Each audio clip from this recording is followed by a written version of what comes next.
तो 3 से 4 घंटे में आपको एक टॉपिक उस लेवल तक करना है ताकि उसमें आपको फुल मार्क्स आए। कभी कभी आप किसी चैप्टर को 2-3 दिन तक लगातार पढ़ते हो, तब भी उसमें से वो वाला सवाल आता ही नहीं है जो आपने पढ़ा है। कैसे इन 3 to 4 आवर्स में किसी एक चैप्टर को 100% एफिशिएंसी के साथ कैसे करें विदाउट कंफ्यूजन।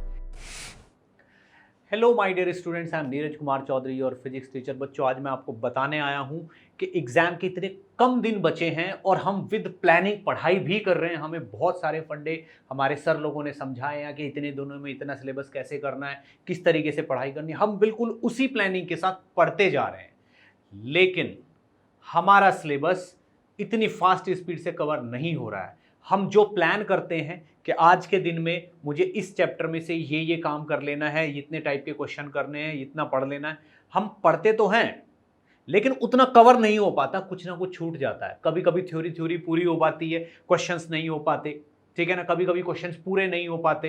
कभी कभी हम प्लानिंग ही ऐसी करते हैं कि चैप्टर तो बहुत बड़ा होता है और हम उसको बहुत छोटे टाइम में सोचते हैं कि इतने से टाइम में ये पूरा हो जाएगा, और हमारे लास्ट में जाके वो चैप्टर पूरा हो ही नहीं पाता।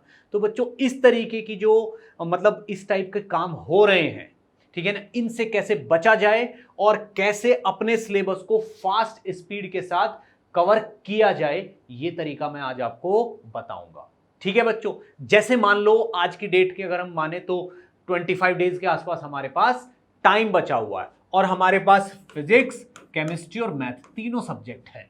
तीनों सब्जेक्ट के अगर हम ऑन एन एवरेज रफली 25-25 टॉपिक भी पूरे मान ले, 25 सब्जेक्ट हुआ, मतलब चैप्टर्स भी मान ले, तो अप्रोक्सीमेटली 75 चैप्टर्स हमारे पास हैं और 25 डेज हमारे पास है, समझ लीजिए। तो अप्रोक्सीमेटली 3 टॉपिक्स पर डे हमें आते हैं कि एक दिन में 3 टॉपिक हमें कवर करने हैं, रिवाइज करने हैं, और हम ज्यादा से ज्यादा 12 से 13 घंटे पर आवर पढ़ पाते हैं। हालांकि मेरी एडवाइस ये है कि कम से कम 14 to 15 आवर्स पर डे जरूर पढ़िए, बट हम 12 to 13 आवर्स पर डे पढ़ पाते हैं और उसमें हमें 3 टॉपिक पूरे करने हैं, यानी कि अप्रोक्सीमेटली 3 से 4 आवर आपको पर टॉपिक मिलते हैं, पर टॉपिक या पर चैप्टर मान लो इसको, इतने आपको मिलते हैं।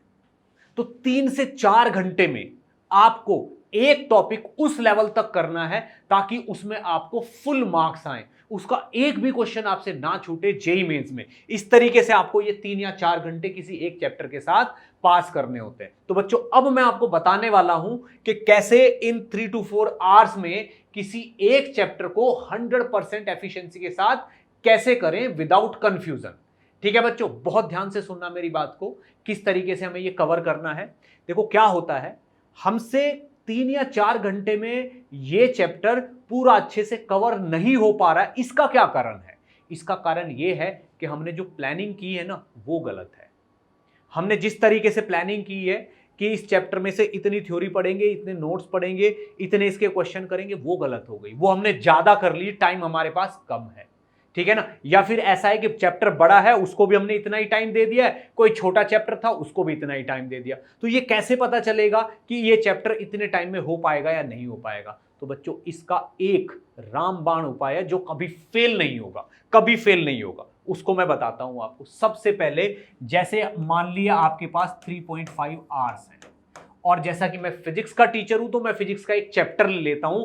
मान लीजिए मैंने डिसाइड किया कि मुझे एसएचएम पूरा करना है, ठीक है ना, मेरे पास 3.5 आवर्स है, ठीक है। तो सबसे पहला काम क्या है, इन्हीं 3.5 आवर्स में से 15 से 20 मिनट आप सारे पीवाईक्यूज देखिए, लास्ट 5 ईयर्स के, कम से कम लास्ट 5 ईयर्स के पीवाईक्यूज देखने हैं आपको। लास्ट 5 ईयर्स के पीवाईक्यूज देखने हैं। और क्या करना है, जो चैप्टर वाइज पीवाईक्यू वाली बुक है वो तो आपके पास होनी चाहिए, नहीं है तो मार्केट से खरीद के लानी है, ठीक है ना। चैप्टर वाइज पीवाईक्यू की बुक आप खोल के अपने सामने बैठ जाइए और जो PYQs हैं उसका पहला PYQ पढ़िए और एक पेज रख लीजिए अपने साइड में और उस पर कॉन्सेप्ट लिखिए। नेक्स्ट वाला PYQ पढ़िए, फिर कॉन्सेप्ट लिखिए। नेक्स्ट वाला PYQ पढ़िए, फिर उसमें जो चीज़ हो रही है या उसको लिख लीजिए। जैसे मान लो पहले PYQ किस पे है, SHM की इक्वेशन पे, तो इक्वेशन ऑफ SHM। दूसरा PYQ ये तो एनर्जी पे है, तो एनर्जी ऑफ SHM लिख लिया। तीसरा PYQ ये भी एनर्जी पे, तो एनर्जी ऑफ SHM पे एक टिक और लगा लो।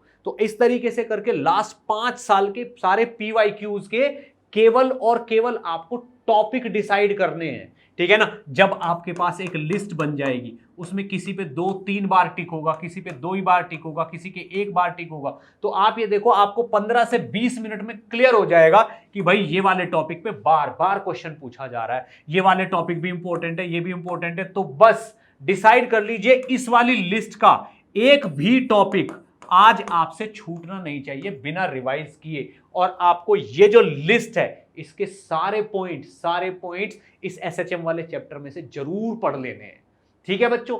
अब ये नोट्स में से जो आपने बनाए हुए, जिस टीचर से भी आप पढ़े हो उसके नोट्स में से इसके बारे में थोड़ा सा पढ़ना है। उसके बाद जो इलस्ट्रेशन दी हुई है वो करनी है, ठीक है। उसके बाद नेक्स्ट पॉइंट पे पहुंचना, अभी प्रैक्टिस नहीं करनी, अभी क्वेश्चन नहीं करने। उसके बाद नेक्स्ट वाले पे पहुंचना, फिर से कॉन्सेप्ट पढ़ना, फिर से जो इलस्ट्रेशन सोल्ड हो रखी है, एग्जांपल सोल्ड हो रखा है वो करना है। ऐसे करके इसको पूरा कवर कर लीजिए। इसमें ज्यादा से ज्यादा आपको 1.5 आवर लगेगा, ज्यादा से ज्यादा। कर लिया इसको, पूरा हो गया। अब आप अपने मन को समझाइए कि देखो मैं जो कर सकता था मैंने कर लिया। मैंने सारे टॉपिक्स जितने भी आए हुए हैं वो सारे टॉपिक एक एक बार रिवाइज कर लिए, देख लिए। हर एक फॉर्मूला मैंने देख लिया है, फॉर्मूला मैंने देख लिया, हर एक इलस्ट्रेशन मैंने देख ली जो मेरे सर ने मुझे कराई है, प्लस सारे रिजल्ट्स मैंने देख लिए, ठीक है ना। और अब ऊपर वाले पे छोड़ दीजिए। क्यों? क्योंकि आप जो कर सकते थे आपने कर लिया। आपने सारे कॉन्सेप्ट, सारे इलस्ट्रेशन, सारे रिजल्ट्स उसमें से एक एक दो बार पढ़ लिए, ठीक है ना। अब तो जो करेगा ऊपर वाला करेगा, उसके हाथ में। और बाकी के बचे हुए टाइम में अप्रोक्सीमेटली 1.5 आवर्स में इसमें आप अब प्रैक्टिस करिए। जो भी क्वेश्चन है, जो भी अच्छे अच्छे सवाल आपके पास है, उनकी प्रैक्टिस करिए आप इस 1.5 घंटे में, ठीक। और क्योंकि प्रैक्टिस का तो कोई एंड है नहीं, 1.5 घंटे आपने प्रैक्टिस की, सारे कॉन्सेप्ट आप पहले पढ़ चुके हो, ठीक है ना। इतना ही आप कर सकते हो, बाकी सब ऊपर वाले के हाथ में, ठीक है बच्चों। क्यों? कभी कभी आप किसी चैप्टर को 2-3 दिन तक लगातार पढ़ते हो, तब भी उसमें से वो वाला सवाल आता ही नहीं है जो आपने पढ़ा है। और किसी किसी चैप्टर को केवल 5-10 मिनट के लिए, 15 मिनट के लिए पढ़ते हो, जो चीज पढ़ते हो उसी पे क्वेश्चन आ जाता है। तो बच्चों सब चीजें ऊपर वाले के हाथ में, आप केवल मेहनत कर सकते हो। तो अपने ऊपर विश्वास रखिए। इतना टाइम देने के बाद सोचिए कि मैंने कर लिया जो मैं कर सकता था, अब मैं अगला चैप्टर करूंगा, ठीक है। और मुझे अब बिल्कुल चिंता नहीं करनी। अपने ऊपर विश्वास रखिए, पढ़ते रहिए, ठीक है बच्चों। बहुत मेहनत के साथ एक एक मिनट आपको कवर करनी है विद समथिंग, कुछ ना कुछ उसमें होना चाहिए। 1 मिनट भी आपको गंवानी नहीं है। आपका सिलेबस बहुत अच्छे से कवर हो जाएगा, आपका कॉन्फिडेंस भी बढ़ जाएगा, ठीक है बच्चों। तो चलिए इसी के साथ मैं आपसे विदा लेता हूं। बेस्ट ऑफ लक, पढ़ते रहिए।